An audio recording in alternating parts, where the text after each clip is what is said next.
Welcome everybody to the next episode of the Cannabis Review. I'm delighted to be joined on this episode by Lars Oloffson. Lars has been a CEO and management consultant for almost all of his 40 years in business. He is an ex-Swedish Navy SEAL, and he's currently representing 500 people in the Juicyfields saga that's continuing to go on. Lars, how are you keeping today? I'm fine, thank you. Thank you for having me here. Delighted to have you on, mate. It's always good to bring clarity and information to the audience in Europe because there's a lot of bullshit and smoke and mirrors that are currently going on at the moment. So always great to get the source or the information straight from the source's mouth. Can you maybe give everybody just a quick overview? What is Juicyfields for the people who have no idea about it yet? Yeah, Juicyfields started in the spring of 2020. And basically, it's an e-commerce platform where you could invest in cannabis plants. And they were calling it e-growers. And what they have done is to pick from different kind of business concepts like a crowdfunding concept and an investment concept and so on. And what they did was to put together a concept where you're investing in cannabis plants. Okay, very interesting. And who are the main players who set up Juicyfields? What territory are they based in the world? Yeah, that's kind of interesting because if you're looking at the website they have had, they said that they had operations more or less all over the world, in South America, in the Central America, in Europe, and some farmers in Asia as well. So this was from day one a global operation and then a global enterprise, and they presented a new way of investing in the cannabis industry. And that was the new disruptive concept, so to say. Okay, so the business model was basically getting people to invest in cannabis growers around the world, and like a co-op, they'd all be able to spread their money together. So can you tell me, how long did this enterprise last? Yeah, well, it's important to know that there had been a pre-planning process. At least what I have identified is that they have been working on this concept for at least 2 years before they started operation in April 2020. And then the operation went on until mid-July this year, 2022. So more or less 2 years, 2 years and a couple of months. That was during the operation and when they took in all the investors. So, but the company, there are different companies, but the parent company actually started back in 2017 as a kind of research and development company. So there had been quite a lot of planning before they started operation, and also a lot of investments, because that is very important in this case. Because I'm not just a lawyer, I'm also an investor in the cannabis industry, and I invest in startup companies. So you could look at Juicyfields like a startup company with all the different kind of elements a startup company have to have. A business concept, a business plan, financing for starting up operation, and all these elements. Okay, very interesting. And where was the let's say the parent company set up? What location and territory was that company set up in? Yeah. The parent company, Juicy Grow, is a German company, Juicy Grow AG. And then they started subsidiaries in Switzerland. And there is a potentially, it's a bit shady if there is a company in Cyprus, but the parent company is in Germany. That's for sure. Okay, and how long have people been aware of the Juicyfields scam, and when did people kind of highlight that, look, there's just something not going correctly here? Yeah. Well, there would definitely something happen in the mid of July, because all of a sudden one day the website was closed down, everything was shut down, emails was disconnected, mobile telephones was disconnected. So more or less overnight, everything was closed down, and that's when people started to think about, well, what is this? Is this just a technical problem? Is it just something temporary, or have all the people just left the company? So that was the first starting point of the process. Is this something that is still going on, but there is some kind of technical problems, or is it a scam? And this is interesting, because I've been investigating investment scam for the last 15 years, and I've been involved in the investigation and helping victims for more than 30 of these international investment scams. And I could see a pattern, a kind of playbook that all these scammers are using. And one of the things they are doing, and this is smart, because if you shut down everything and disconnect everything, people realize that, yes, this has been a scam. But if you are leaving someone behind and posting things like this in this situation, posting things on the website that, yeah, this is just a temporary problem.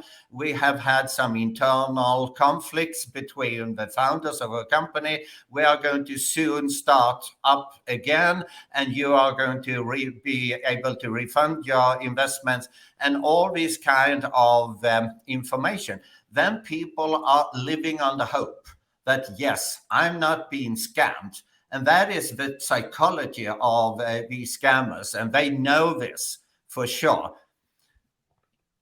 Okay, very interesting. And is there annual returns for the companies, or the liquidity of the company? Where was the money outflowing to? Is there a trail or a paperwork trail so far? I've looked, this person took X amount out of the company, this person took X amount.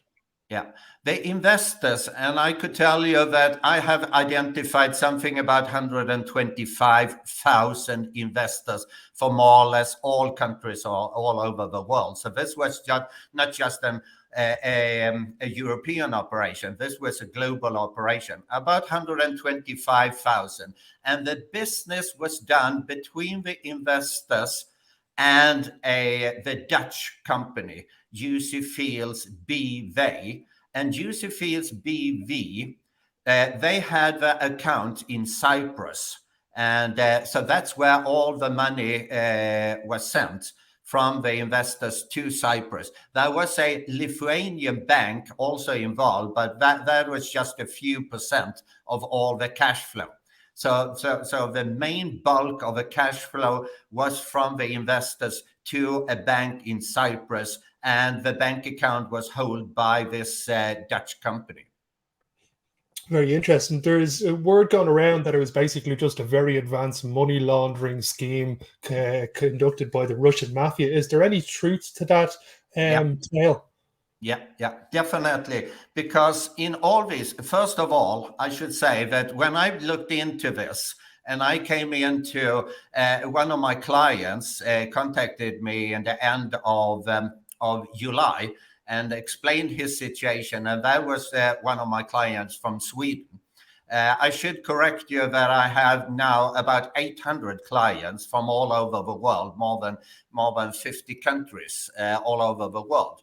And when I looked into this, I saw immediately that the pattern, the kind of playbook, the template for these kind of scams, and all the different elements. And this is also very interesting, because in all these criminal activities, the criminals also use different kind of source of income. it's very seldom just one kind of crime. They are using this infrastructure they have built to use for different kind of purposes. So the investment scam of having people send money to Cyprus to invest in cannabis plants is just one of the different kind of businesses or the different kind of criminal activities. Because inside the UC Field scam, I have identified also a number of things that points in the direction there had been a money laundering scheme as well.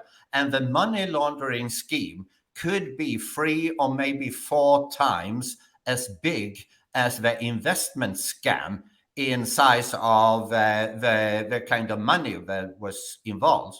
And I should also say that I have identified something between 1.5 and 2 billion euros has been lost by the investors. And I think the sum is closer to 2 billion than 1.5. Very interesting. Is there a specific country that has the most amount of investors that have lost the most amount of money, or is it spread out across the globe? Yeah, it's interesting to see that the numbers are very, very uncertain. And what I have with all the contact I have had, and as I said, I have 800 clients, but I've been in contact in one way or another. Me and my team, we are 12 people, being in contact with more than 20,000 investors. And when I add up all the different countries and what I've been talking to people and the information they have been giving me, that's when I come up with a number about 125,000. Germany is definitely one of the largest, something between 10 and 11,000 investors has lost money. Spain is a very large country, something 9,000-10,000. Portugal, the neighboring country from Spain, there is 7,000-8,000. I have a lot of clients in Mexico. I have more than 60 clients in Mexico. And I think Mexico might be one of the biggest countries, actually, and France as well. So there are thousands and thousands of people in more or less every country. It's crazy, the overarching reach of this scam. You have said previously that you're sitting on documents that basically points the finger at certain facilitators. Yeah. Is there a case that some of these facilitators were completely unaware of what was going on at the company, or is there actual factual evidence that would stand up in court that when the finger is being pointed, that there is irrevocable proof that they were involved? Yeah. My legal strategy, not in just this case, but in many other similar cases, is that I know for sure that the criminals, they have been planning this for years. There have been, as I said, a pre-planning process of at least 2 years, and then the operation during more than 2 years on top of that. And if you have, and that is the logic, if you have planned this and invest a lot of money and time into this and actually steal 2 billion euros, I could be 100% sure that they had planned the exit as well to keep the money. There is no logic in stealing 2 billion euros and not trying to keep it as much as possible. So my strategy is, in all these cases, not to go after the criminals because they are so far ahead and they have planned their exit so carefully. So it's more or less impossible to find the money. So what I'm doing in all these cases is to look who helped them, who has facilitated for them to do the sales and marketing. And that's why I'm targeting some of the large social media companies, some media companies that have allowed Juicyfields to actually promote, to do sales and marketing. And these companies, they cannot just say that we didn't know. they need to actually talk to people and do some kind of due diligence of who they are doing business with. And they should have asked two very simple questions. Because everyone who is working within the cannabis industry, if you are a farmer, if you are a producer, if you are a trader, whatever it is, you need to have a license. Everybody who is handling cannabis in one way or another need to have a license. And if you are giving investment advices or managing people's money, to get money and then put money into some kind of investment, then you also need to have a license.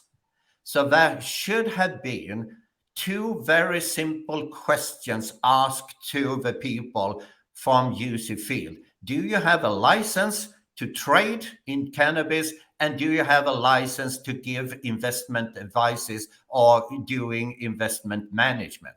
And neither of these companies, who I'm calling facilitators, has even asked any of these two basic questions.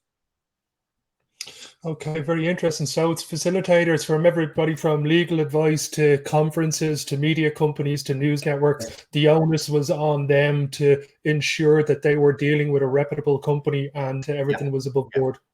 Yeah. And especially the facilitators who was in the cannabis industry, those who have been lawyers, cannabis lawyers, those who has done exhibitions within the industry, business to business exhibitions, all these people who actually have a knowledge of how the industry works. All these people I have identified, Ian. I have a list of more than 40 companies who has in one way or another been a facilitator for Juicyfields to do the sales and promotion and exposure. And on top of that, I have more than 70 people who has individuals who has in one way or another helped Juicyfields with sales and marketing. And these are people who knows about the cannabis industry and should have asked these two simple questions and how the industry works. Because it's not just a matter of not having the license. The whole concept just doesn't work. There isn't this profit margin that is promised to the investors. You cannot buy plants like this, and there isn't any end buyers. All the end buyers doesn't exist. They haven't sold one single flower to any end buyer. That is the pharmaceutical companies. It's a very interesting case, to say the least. And are you looking for reparations basically from the facilitators to pay back any money that they were owed, or is it a case that these are going to court and there's going to be a settlement brought against them? Yeah, more or less in 95% of these cases, it's going to be a settlement outside court sooner or later. And I've been trying to have a dialogue with some of these large social media companies, but I have they had just ignored me. So what I'm doing now is to go to courts, and I have a legal strategy, and it's a solid legal strategy, and it's going to be something very, very interesting from a legal perspective. Because what I would like to do is to set precedent for the future. If you are a facilitator, you just have to do some basic due diligence of who you are working with and how you are facilitating for these people. And if there is a damage, you have to take responsibility for this. So I'm not just claiming for the lost money. I'm also claiming for the mental discomfort that these people have had. My clients has lost so much money. On an average, my clients has lost more than 32,000 euros. And these people, all the investors, they are not wealthy people. that one of the what they targeted was people who was just ordinary people who wanted to support the cannabis industry, and they wanted to have the opportunity that the millionaires and the billionaires had. That was the kind of persona they set target on. So this is ordinary people, and many of the investors has lost more or less everything they have. Yeah, it's one of those buyer beware for every investor, retail investor in the cannabis industry at the moment. I know if I've been in this industry for 5 years, and I know of no company that's paying out 20 or 30x your investment to date. Even if you're based up in California or Colorado, you're still looking at a small return on your investment until federal legalization comes. Yeah. Absolutely. And in this industry, the cannabis industry, the big return of investment isn't in farming. As in all kind of farming, it doesn't matter if it's food or whatever it is, there is very, very small profit margin. So promising a profit margin of about 66% within 3 months, that is an annual return of investment of about 250%. That is ridiculous. That is just so completely mad. So it should have been a warning signal, not just for the investors, because the investors, they had been scammed so cleverly, but all the professionals, those that I'm calling the facilitators, they should have realized this is an offer that just doesn't exist. Yeah, there's no billion-dollar farmers in cannabis at the moment anywhere in the world. And I think the only real returns from this industry will be IP-protected companies. So it's been absolutely amazing talking to you, Lars. Hopefully I get to touch base with you maybe in about 6 months. Absolutely. And we can get an update for everybody to see how everything's going. But let's hope all the investors get some of their return back for themselves. And thank you very much for taking your time to do this. For anybody who wants to know more about the Juicyfields case, they've built a website that has all the pertinent information that you can go and peruse yourself at any time. So highly recommend checking that out. Lars, thank you very much, and you have a great day. Thank you for having me. Thank you. No problem. Till next episode, everybody.